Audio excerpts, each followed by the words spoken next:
Honest relations are just like water, no color, no shape, no place, no taste, but still very important for life.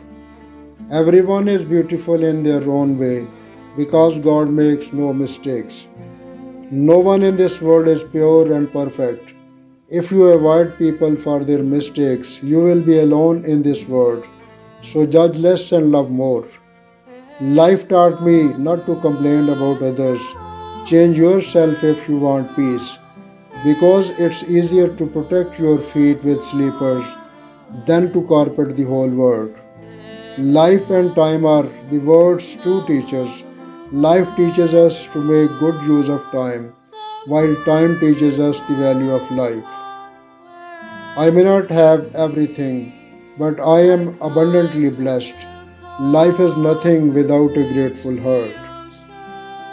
If you think positively, sound becomes music, movement becomes dance, smile becomes laughter, mind becomes meditation, and life becomes a celebration.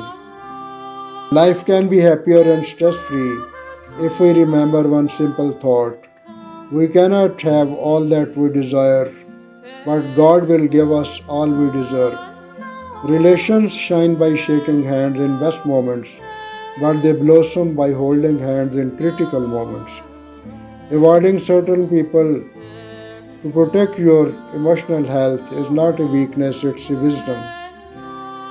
Behavior is always greater than knowledge because in life there are many situations where knowledge fails but behavior can still handle. If the plan does not work, change the plan but never change the goal. Positions are temporary, ranks and titles are limited, but the way you treat the people will always be remembered. The world always says, find good people and let go bad people. But the fact is, no one is born perfect. So find the good in people and ignore the bad.